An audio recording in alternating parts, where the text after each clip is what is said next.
The biggest challenge for Kevin Stefanski in breaking the Falcons' cycle of mediocrity is delivering them top-notch quarterback play.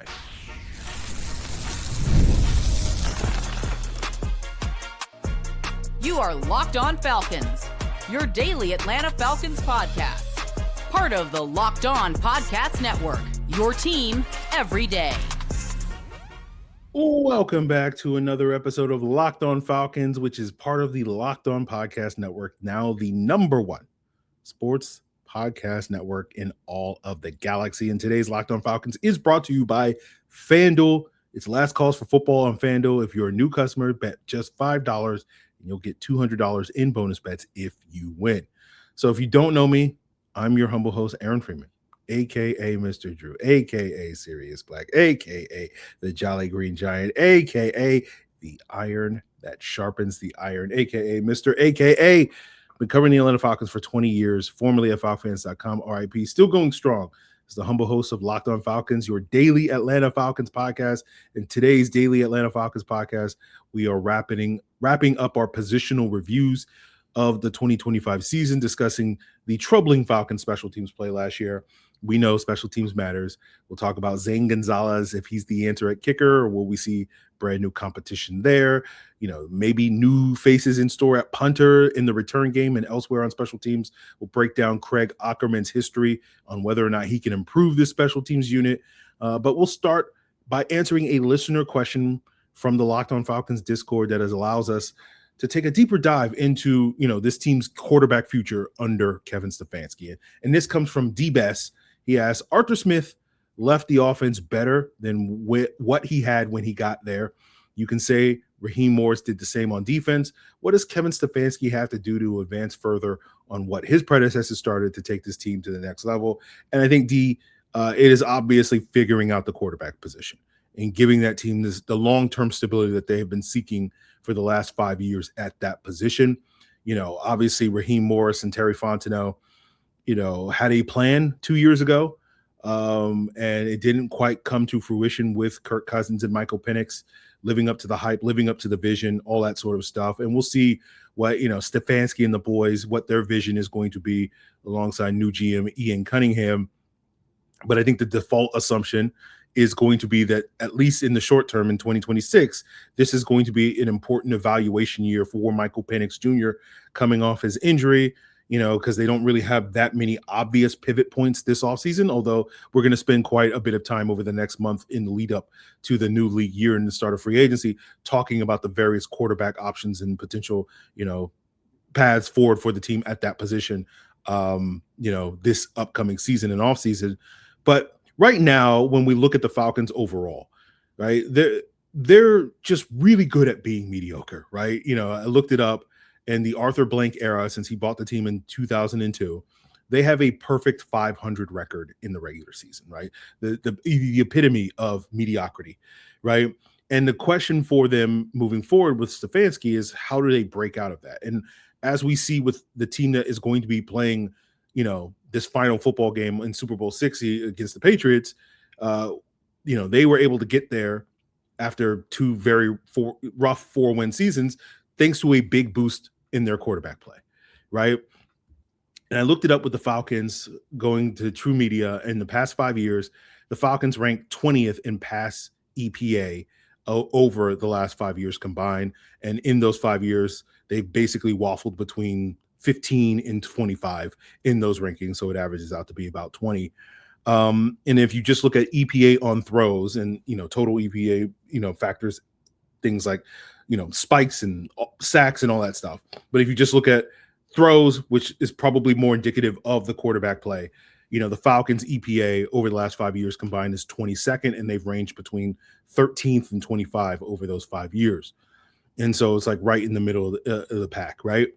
And then when you look at the teams over the last 5 years that have had the most postseason success in terms of playing the most postseason games, obviously the teams that are thus in the position to win the most championships over the last 5 years, which, as we discussed, is the goal, right? We know the immediate goal for the Falcons right now is just to snap the 8-year playoff drought and make the playoffs, but ultimately they should be aspiring to more than that. And you look at the 5 teams that have had 10 plus postseason games over the last 5 years combined. That's Kansas City, San Francisco, Buffalo, the Rams, and the Eagles. And the first 4 teams I just named, all were top 8 in EPA over the last 5 years on throws. The Eagles were 14th, and we know the Eagles are able to get away with much closer to average quarterback play. No shots at Jalen Hurts, but, because they have the most talented roster in the NFL. And, I'm basically saying something that you guys already know, that if you want to win championships, you got to have high-level quarterback play. And essentially what I'm arguing based off of this data is you need to get top 8 quarterback play, and you will consistently be in a position to win championships. You look at the Patriots this year, number 1 in pass EPA this year. So that's why they're in the Super Bowl. Seattle's number 10. And so they get a little bit of a boost by having basically the best defense in the NFL. So they can get away with less than, top 8 quarterback play. And so the question really with Stefanski is, can he deliver that at some point in the near future? And time will tell on that. But, obviously I sit here more skeptical than other people, and especially when it comes to some of the coaching staff hires that he's made, because he's basically hired a bunch of guys that have coordinated bottom 5 offenses over the last few years. And it doesn't necessarily inspire me with confidence that we're going to get suddenly that top 8 sort of level of quarterback play with this group of coaches. But we'll see. Now, can Penix deliver on that top 8 quarterback play? To me, it's a big maybe at this point in time. I'm less optimistic today than I was maybe 6 months ago, but we'll see on that front. And it's doubtful that you're going to get that immediately in 2026 in the first year of the offense, coming off an injury, all that stuff. But maybe you get a big year 2 jump, in 2027 when he's healthy, if he's healthy, you put the right pieces around him. But, that would be a relatively quick turnaround. But, if you're not going to get that from Michael Penix, that top 8 level quarterback play, right? And again, it's not to sit here and say that you have to get that or else. But, if you're not going to get that by Penix anytime soon, your best bet to get that is to be pivot off of Penix and potentially drafting another quarterback as early as the 27 draft, which is allegedly, we'll see if it lives up to the hype, going to be a deep quarterback class. But the problem with the Falcons in that situation is they're probably not going to be bad enough in 2026 to pick high enough to land the type of quarterback that is an obvious upgrade over Michael Penix. So you're probably on the path to running it back with Penix in 2027, and that's going to be a make or break year for him. And if he shows he's the guy, then you wind up probably paying him a lot of money, and then you have to deal with the challenges of, trying to build a sustainable winner, with an expensive quarterback over the, 5 years after that. And we'll see if the Falcons can navigate that. But that will be a welcome challenge, assuming the team is successful on the field with Penix and Stefanski. But if you're not, if it's not going to be that, that's the make. But if it's the break, then you're going into 2028 and you got to pivot to, what exactly, and we'll see. But more than likely, you would assume it's going to be another first year starting quarterback, which in 2028 would be a make or break year for year 3 of Kevin Stefanski. And it just feels a lot like Arthur Smith / Raheem Morris 3.0, and you hope it turns out better than what it did with Arthur Smith when he had a first year starting quarterback in his make or break year in 23, or with Raheem Morris in his, first year starting quarterback with Michael Penix in year 2 in 2025. And you've heard me say it 1,000 times over the last 6 months, and you'll probably hear me say it 1,000 more times over the next 6 months, which is, the definition of insanity is doing the same thing over and over again and expecting a different result. And that seems to be the Falcons' MO at this point in time, is just doing the same thing over and over again, and with this scenario. And so I lay this out, not necessarily being like, this is definitely what's going to happen. And, I'm putting on my prophet hat and this is what's going to happen. But I think when you start to think about it, it's like, this is probably, if you're taking a bet, this is probably the most likely outcome in terms of the path that the Falcons are. This is essentially the default setting, that if you don't adjust the settings somehow, some way, this is going to be the path that the Falcons potentially are going on, most likely over the next 3 years. And the real challenge for Kevin Stefanski is, can he avoid falling into this sort of default setting, which is just going to be perpetuating more and more mediocrity for this football team. And momentum is kind of pushing them in that direction. And so they have to get them on a different track or whatever. And these are the thoughts that kind of keep me up at night. Are we just going to be in the same spot 3 years from now with Stefanski that we have been in the last, 3 to 5 years? or is Stefanski going to deliver something significantly better, significantly different?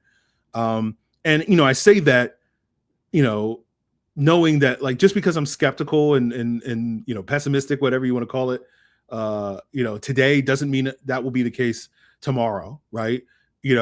And what I've realized thinking about it the last couple of days is, like, the main difference between you and I is that you, and again, I don't, this is going to sound judgmental. I don't mean in a negative way.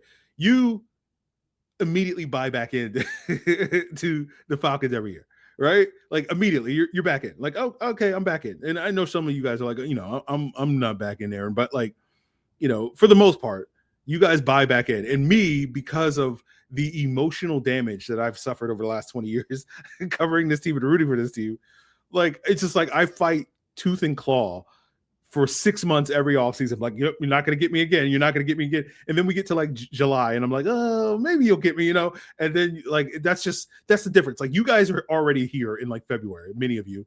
And, like, I'm not going to get there until we get to, like, July.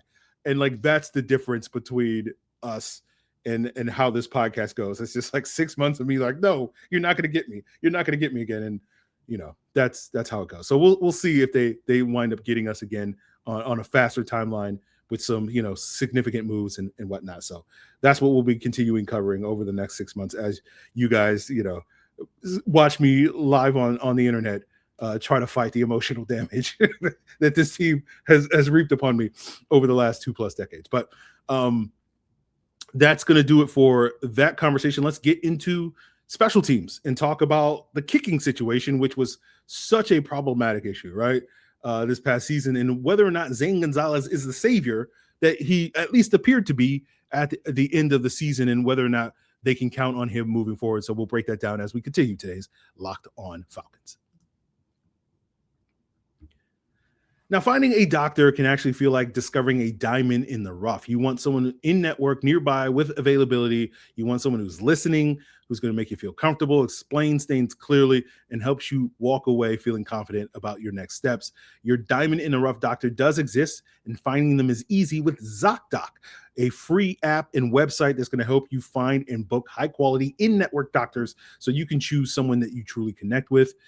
Being able to choose in-person or video visits makes scheduling easier with ZocDoc, and their real-time availability updates means that you can book instantly. You don't have to worry about playing phone tag with those doctor's offices. So stop putting off your doctor appointments by going to ZocDoc.com/LockedOnNFL to find and instantly book the doctor that you love today. That's ZocDoc.com/LockedOnNFL, ZocDoc.com/LockedOnNFL. Thanks to ZocDoc for sponsoring today's message. And we know that the Falcons' history of hiring coaches isn't so illustrious, and they often find the what looks like the right fit on paper, but it doesn't quite prove to live up to that. But if only the Falcons had Indeed sponsored jobs, today's sponsor, to help them find the right match. Because if you're hiring, all you need is Indeed. Stop struggling to get your job post seen on other websites. Indeed sponsored jobs is going to put your post at the top of the page and help you reach the right candidates faster. According to Indeed data, sponsored jobs are posted directly on Indeed are 90% more likely to report a hire than non-sponsored jobs. So spend more time interviewing candidates who check all your boxes with less stress, less time, and more results using Indeed sponsored jobs. And you can get a $75 sponsored job credit to help give your job that premium placement it deserves at Indeed.com/LockedOnNFL. Just go to Indeed.com/LockedOnNFL right now and support the show by saying you heard about Indeed on this podcast. Terms and conditions apply. Hiring, do it the right way with Indeed. Before we continue, I want to plug the Everydayer Club. For those of you that make Locked On Falcons your first listen each and every day, you are the Everydayers, and you are the reason why Locked On is now the #1 sports podcast network in all of the galaxy. But you can level up your everydayerness by going to the link in the description below and joining the Everydayer Club at LockedOnFalcons.supercast.com. You get many perks, including an ad-free version of the audio version of Locked On Falcons, just for $5 a month or $50 a year, Discord access, merch access for Locked On podcast. So go check it out in the link in the description below. So talking about the kicker, right? That was really the big bugaboo for the Falcons special teams unit in 2025. Younghoe Koo had a rough second half of 2024. There was lots of doubts about whether or not he would bounce back. The Falcons basically bet that he would. And, as you heard me talk about last offseason, I thought, there was a decent bet. It wasn't guaranteed or anything like that, but I thought it was a worthwhile bet for the Falcons to make.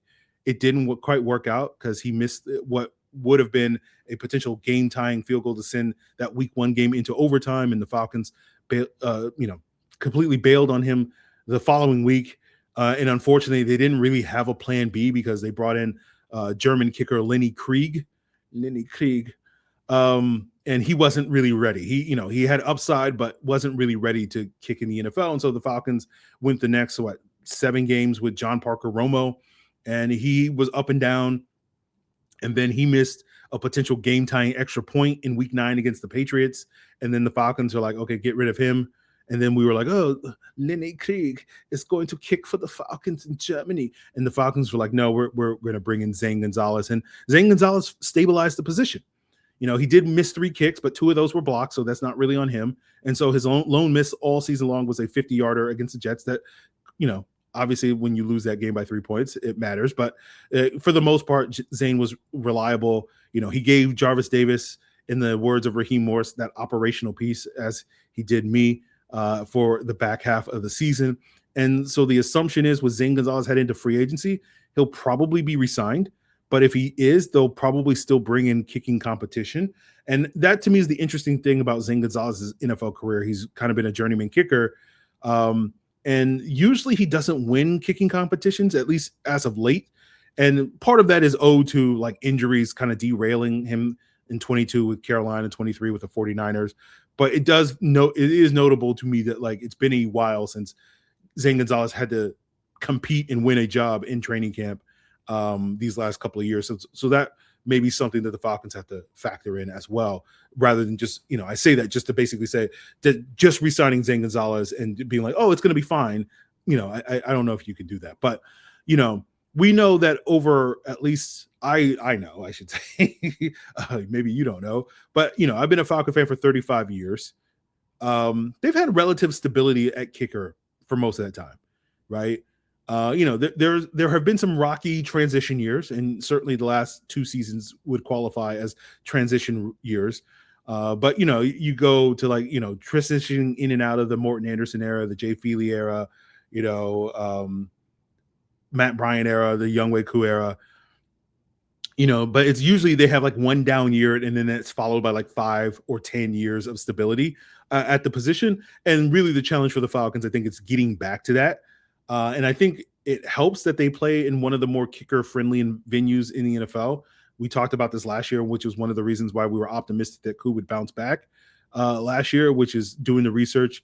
And my recollection off the top of my head was that Mercedes-Benz Stadium, alongside AT&T Stadium in Dallas and SoFi Stadium in LA, is one of the 3 most kicker-friendly venues in the NFL. And so finding quality kicking in this venue should be, something that the Falcons could do. It's one of the few things that I tend to be optimistic about. It's they should be fine at kicker if they get the right guys, but that will be sort of the challenge. And so, my expectation in summary is I think they'll resign Zane Gonzalez. I think they'll bring in competition, but we'll sort of see. This is one of the things that often happens when you change coaches.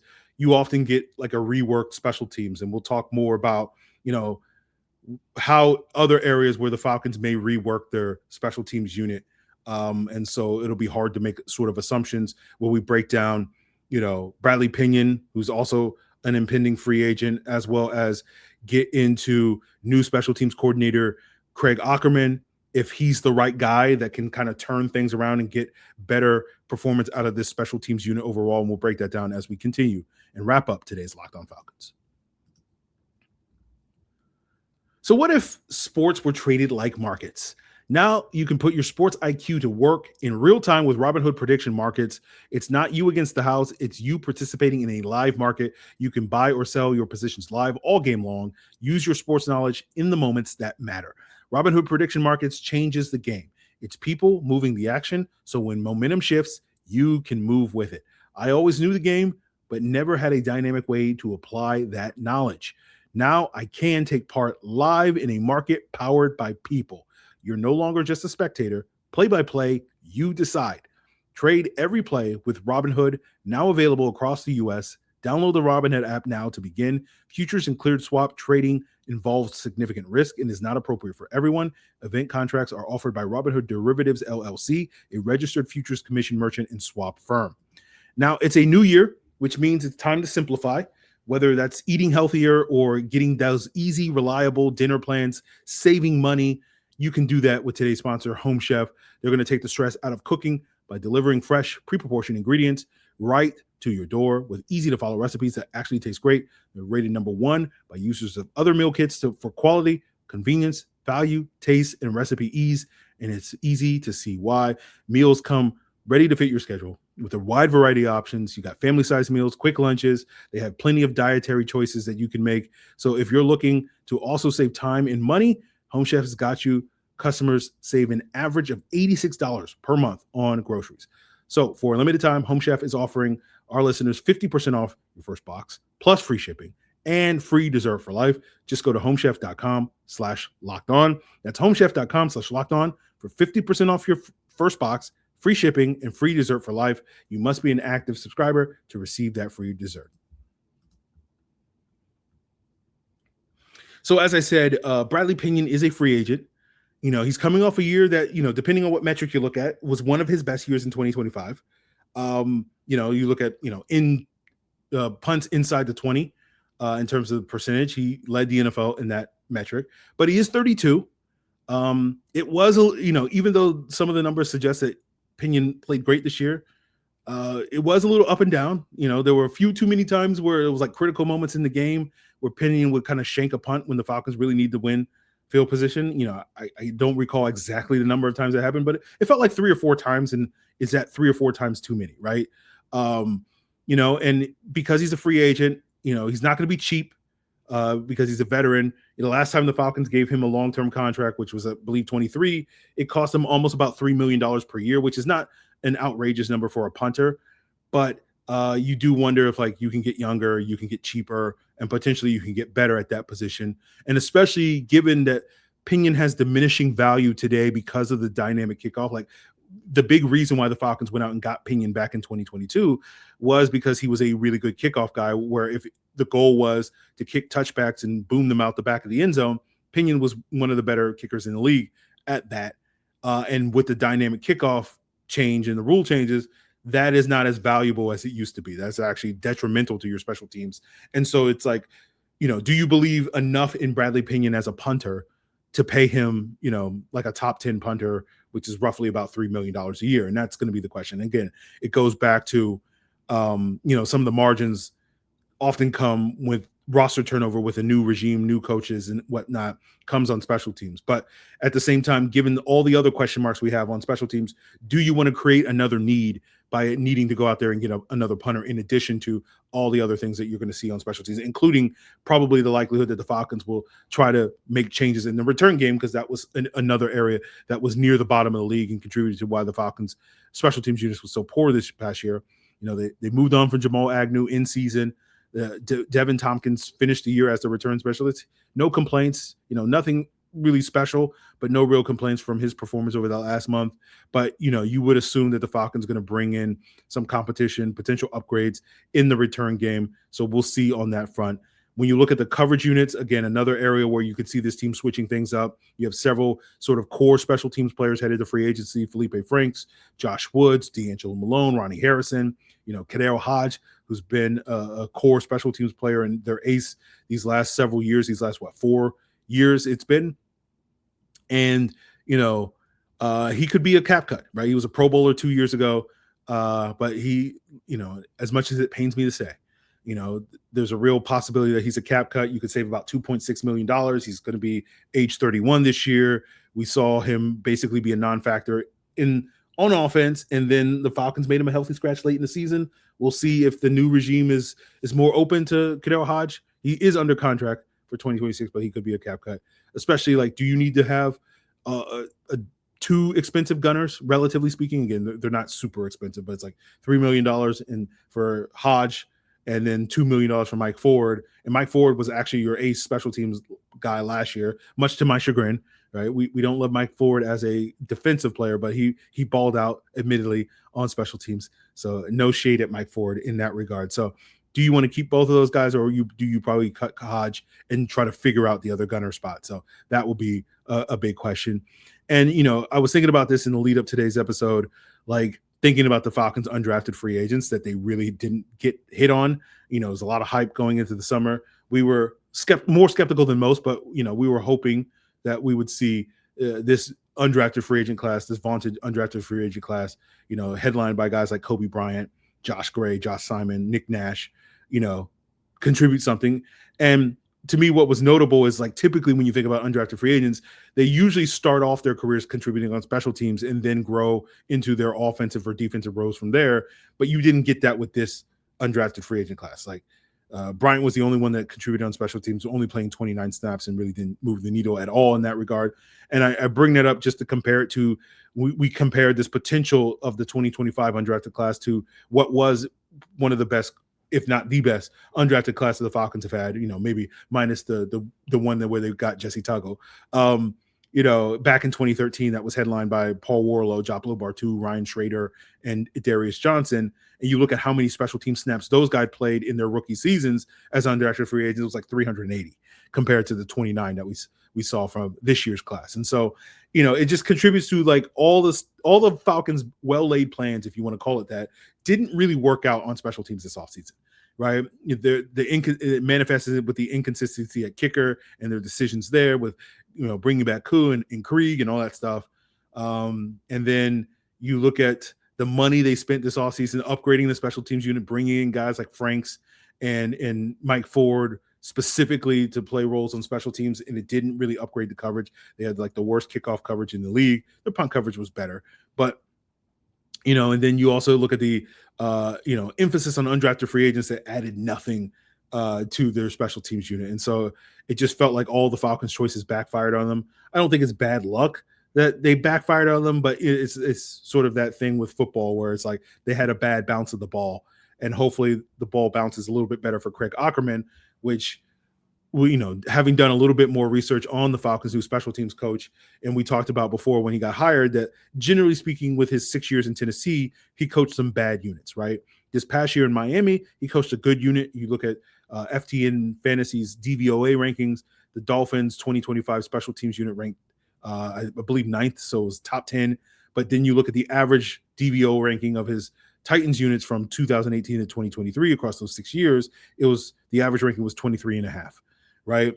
And, something that doing more research stood out to me was that his special teams units typically in the first year that he was there, Craig Aukerman, that is, were similar to the rankings that they were in the previous years. Like, so for the Titans in 2017, the year before Aukerman got there, they were the 13th ranked special teams unit in DVOA. Aukerman's first year in 2018, they were 13th ranked. The 2024 Dolphins were 11th ranked, and then Aukerman taking over this 2025 got them to 9th ranked. But basically, I bring that up just it suggests that, he's going to be able to maintain the unit that he inherits, but he's not going to necessarily elevate that unit to any significant degree, which does not bode well for the Falcons special teams unit in 2026 because he's inheriting the 29th ranked special teams unit from 2025. So that will be something to keep an eye on moving forward. So again, I'm not going to sit here and say like, oh, he can't get better play out of the special teams unit. It was something I noticed doing more research on, his units in the past and some of the areas where they were struggling and whatnot. But, the other thing that stood out doing that research was the connections that Aukerman has to previous Falcons special teams coordinator, including Marquise Williams, where Aukerman was the special teams coordinator with the Chargers in 2016, and Marquise Williams was his assistant. And then you look at the Falcons' former assistant special teams coach, Steve Hoffman, who was last with the team in 23, and him and Aukerman overlapped a bunch in Tennessee over the previous decade. So I just thought that was an interesting quirk. That it does feel like we're Marquise Williams adjacent. And again, not saying that dooms the Falcons to failure, but it is one of those things where you do wonder about that. Just a weird, 2 degrees of separation, I guess you could say, as opposed to 6. So we'll see if the Falcons can separate themselves when it comes to improving their special teams unit and having a turnaround unit for Craig Aukerman in 2026 and what changes we're going to see. I think we'll see substantial changes. It's basically like we could be sitting here with long snapper Liam McCullough as the only guy that's back in Atlanta of the core special teams guys in 2026. Maybe he's joined by Bradley Pinion. Maybe he's joined by Zane Gonzalez. So we'll see on that front. But a lot of work for the Falcons to do on special teams. We'll be back tomorrow with a potential Super Bowl recap. It'll just depend on, seeing what lessons, everybody loves the lessons you learn from the Super Bowl. And it's like, oh, you got to do it the way that this team did it.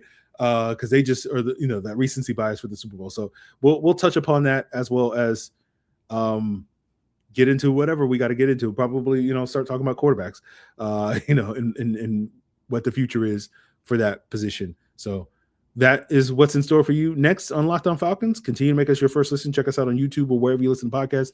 Check out Locked On NFL. They're going to have you covered for whether you're previewing or reviewing all things that happen in the Super Bowl. Of course, Locked On Patriots, Locked On Seahawks will have their perspective on it. So go check it out. And of course, check out the link in the description below to join the Everydayer Club at lockedonfalcons.supercast.com. $5 a month or $50 a year. Get an ad-free version of Locked On Falcons, Locked On Podcast Network Discord access, as well as Locked On Podcast Network merch. It is all part of the Locked On Podcast Network, your team every day.